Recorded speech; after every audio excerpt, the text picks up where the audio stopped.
Hey guys, Happy New Year. Just wanted to do a quick, I guess if you want to call it a year in review video. I know Anthony Dodge put one out a little bit ago as of the recording of this video, and I watched it, so I figured I'd throw one out there as well. Kind of look back on 2024 and kind of look ahead to 2025. So, 2024. It's been challenging. I mean, it's had its good moments, but it's also had its very challenging moments as well.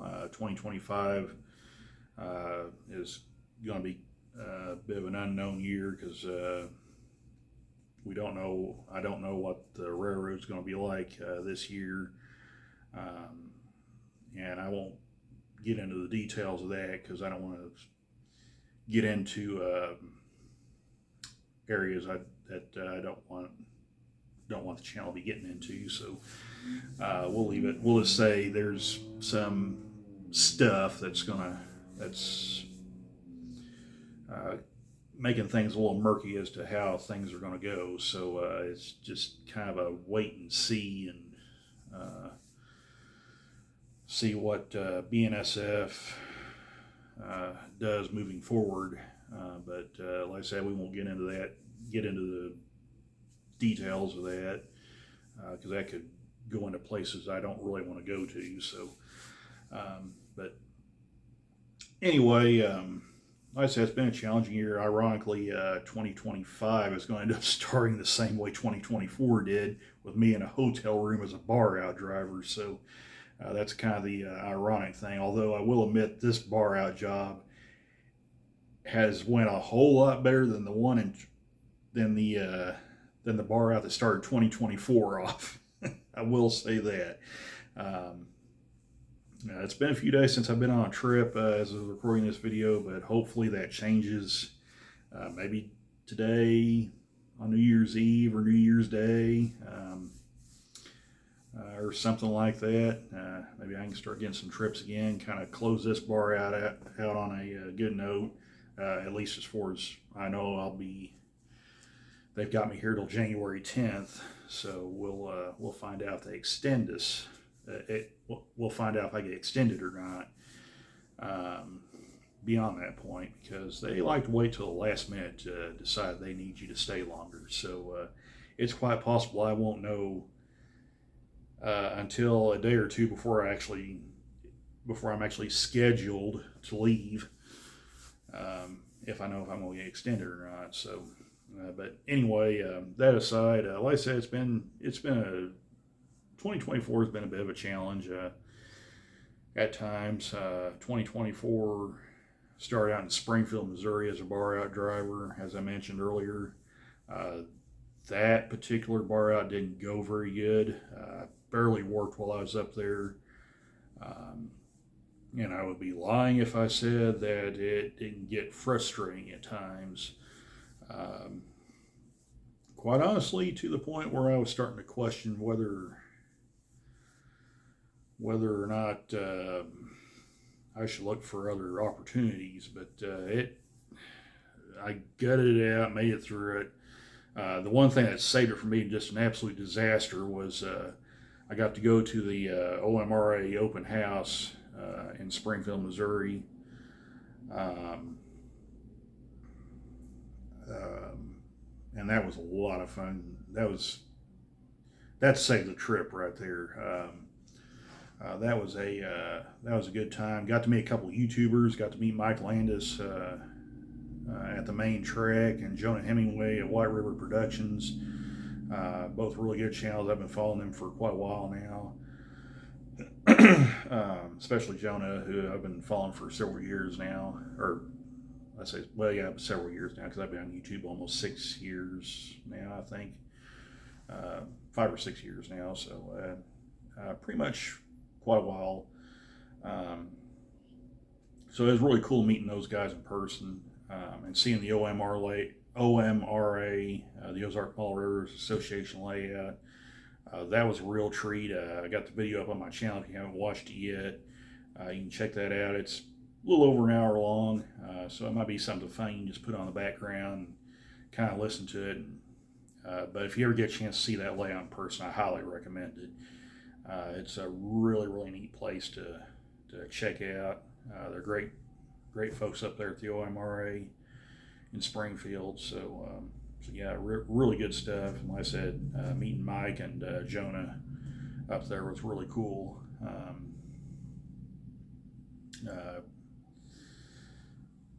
And ended up getting some pretty cool pieces from there. I got the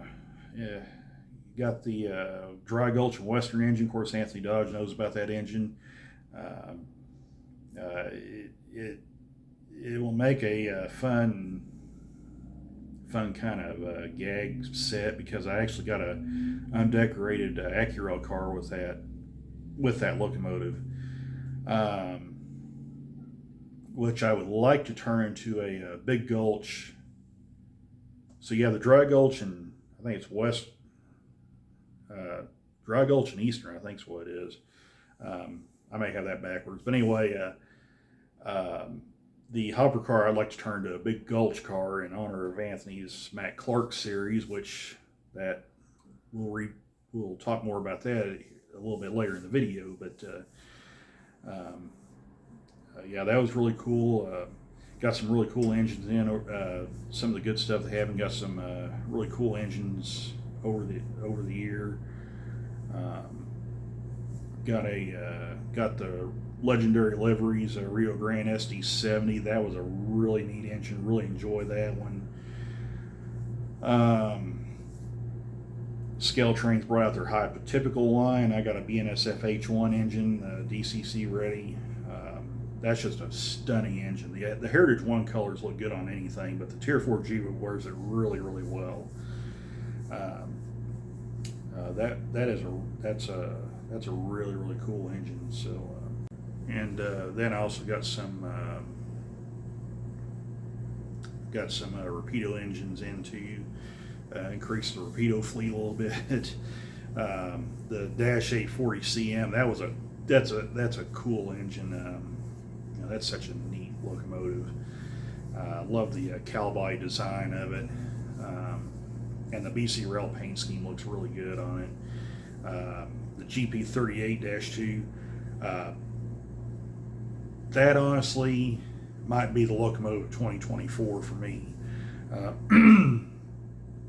That particular model is just absolutely amazing. The sound, it may be one of the best sounding diesels I've ever heard. I don't know if Rapido's using different speakers than what they've used in the past, but if you watch the review video, you can hear it. But and even the October display, the video I put together for that, you can check. It's in there too. The sound is just incredible on that locomotive. So yeah, that particular engine, as much as I like the Scale Trains SD45X, and I'll talk about that one as well. So far, the first and only museum quality engine that you'll probably ever see on this channel.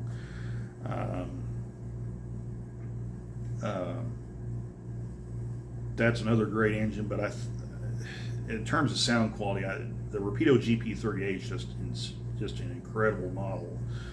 I really, really like that one. Really liked it, and like I said, really like the Scale Trains SD45X. Very unique prototype engine. Of course, the specs on it, the real one, if you didn't catch it in the video, the real SD45X, which there were only 7 built,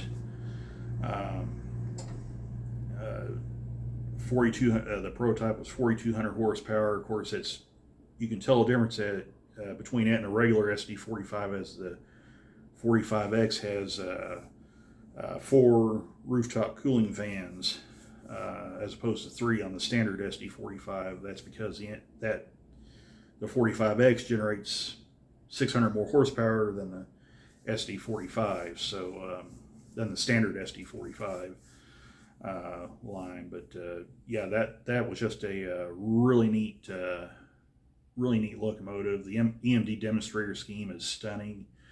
I really like that one.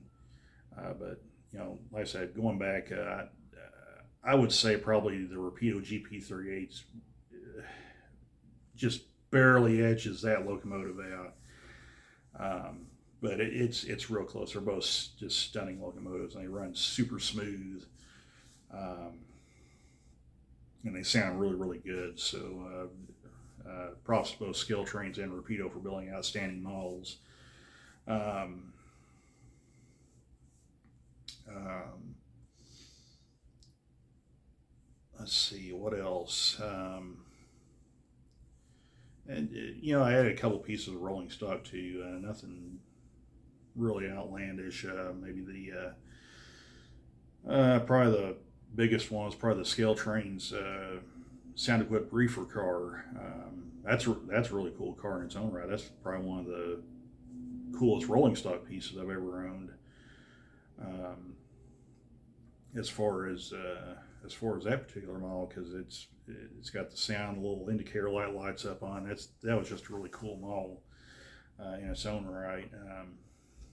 But yeah, not as much as in previous years as far as model train acquisitions, but fired up the retro review series again, did a few of them. I'm going to do some more in 2025. You may see these SD40T-2s get reviewed once I get them rebuilt and back up and running again.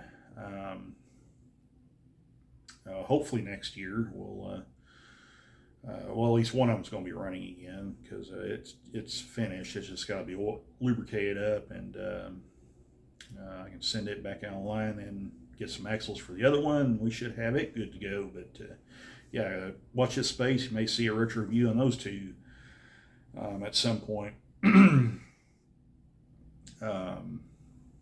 2025. So but yeah, it was really fun firing up the retro review series again. And then probably one of my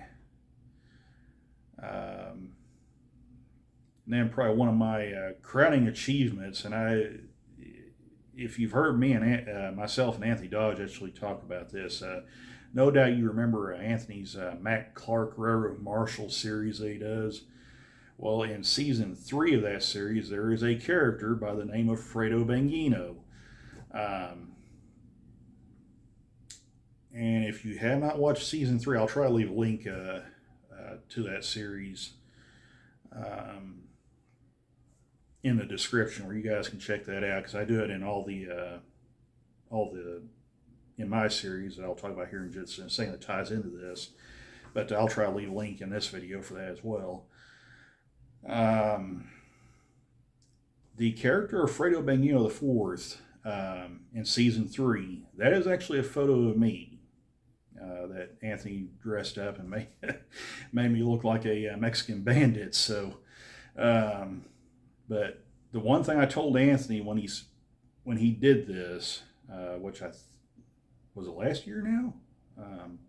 Maybe last year when he did this, but the one thing I told Anthony that I was going to do was I was going to figure out a way to have a descendant of Fredo Bangino do something.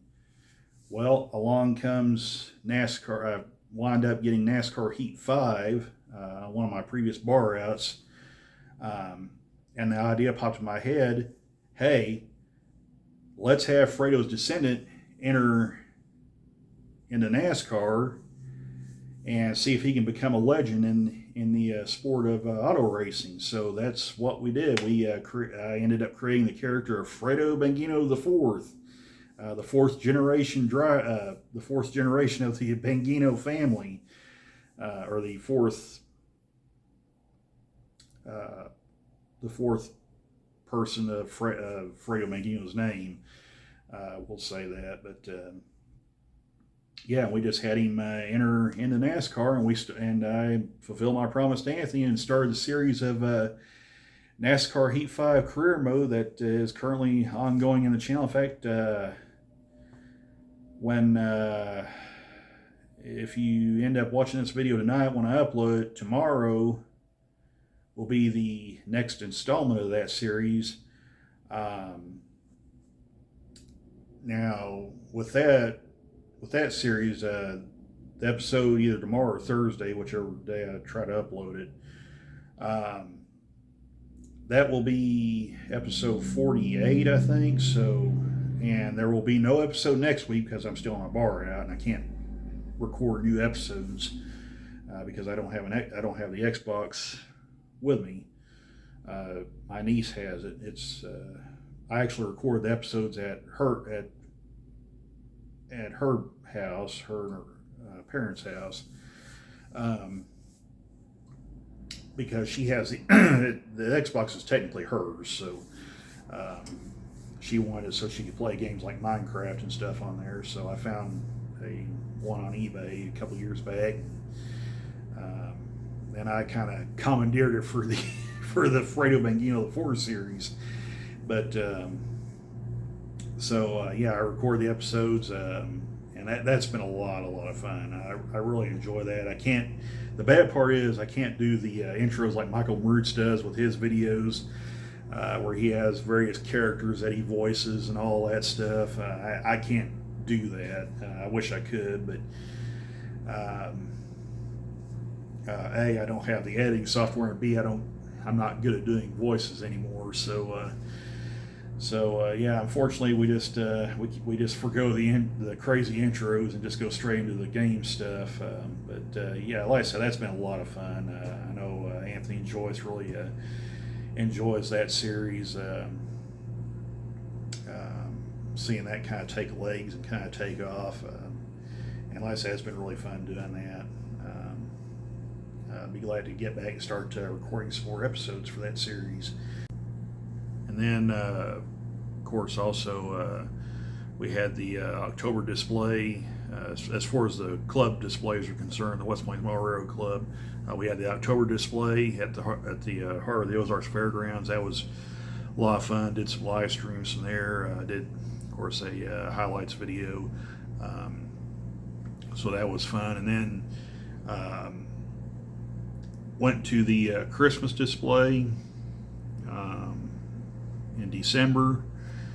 That was a lot of fun too. I was only there for the first couple weekends, and then of course I got sent here on the bar out, but was able to get a lot of video took there and had a nice long highlights video for that.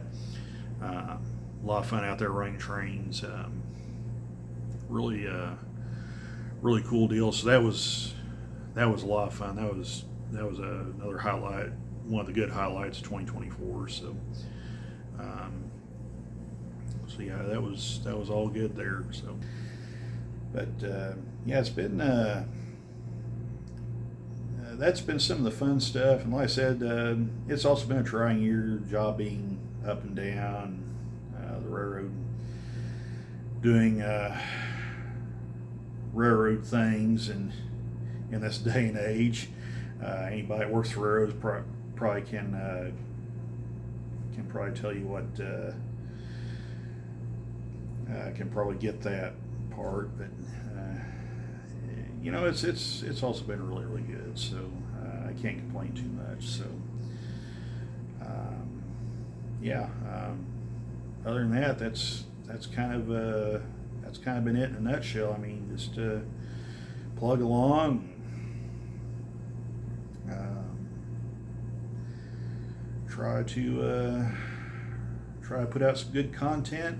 I think we had a lot of fun putting out videos this year. Some of you may be wondering about my niece Cheyenne, who used to be in my videos over the past couple years, and she hasn't made much of an appearance, hasn't really appeared in any of the videos in the past year or so. Of course, she's 13 now, so she's doing things that most 13-year-olds do nowadays. She's doing a lot of stuff in school and everything, so so she doesn't appear much in my videos anymore, but maybe we can drag her on a video at some point, and she can at least say hi or something like that. So but yeah, it's like I said, other than that, it's been an okay year, not great. But certainly could be a lot worse. Certainly could be. Of course, it could have went better too. But it is what it is. I mean, you just take it for what it is. Hopefully 2025 goes better. We'll find out how that all plays out. But yeah, I mean, I just wanted to put this little year-end review video. Normally, I've been doing like a top 5 mile railroad stories. I did it the past 2 years. Won't be doing it this year because I've been sent I haven't really kept up with a lot of the news, a lot of the various news stories, put together a top 5 list. I can share you probably some of the. Well, I mean, I can share a couple of stories, I guess, that's kind of caught my attention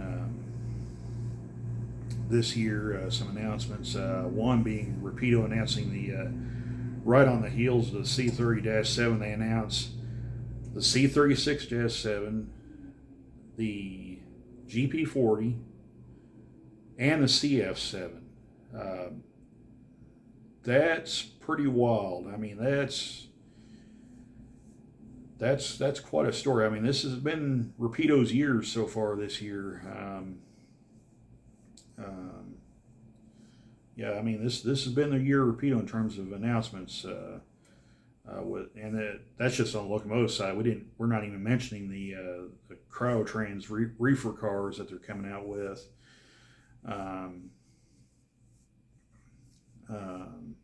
Which is another huge announcement. A lot of people were excited about that announcement. Scale Trains, of course, announced the AC44 C6Ms. That was another huge announcement. Of course, finally debuting the hypotypical line. That was big. That's a really cool line. I hope they build on that. I know fantasy schemes aren't for everybody, but I think that's a really cool one. Really cool line they're doing. Let's see, another one that Athearn bringing back the SD90 Mag with some fantasy schemes as well. Burlington Northern's one. I mean, that was a really cool look. The Cascade green and black on the locomotive like that was really neat. So yeah, I mean, there's some good stuff that's coming in terms of the model train stuff down the pike. So I mean, we'll see how things plays out. And I know for certain the C30-7 and the AC44 C6M is coming. That's 2 locomotives we know for sure. That will be on the docket for 2025 to review. So that should be loads of fun. Checking those out. Don't know much beyond that as to what may or may not appear on the channel. Obviously, like I said, I'd like to do some more retro reviews next year. We may do some fun stuff next year. And mainly, I just wanted to also just thank everybody for supporting the channel this past year, and really since the channel's inception. It's been really cool getting to meet so many cool people, both online and in person. So that's really neat, and yeah, I just want to say thanks for supporting the channel and checking out this complete and utter madness that I have going on. But yeah, and like I said, I just want to wish everybody a happy new year. Hope it goes great for y'all, and yeah, I guess that's probably about it. So hope you guys enjoyed this little video, and I'll tell you what, we're going to close 2024 out in style. We're going to send it out with a train capture I caught over here at Pratt, Kansas, another UP stack train at the depot there. So yeah, I think we're going to close it out in style. So like I said, appreciate y'all watching this channel and supporting it and watching this video. And yeah, happy New Year, guys. We'll catch you later in 2025. Take care, all. Bye for now.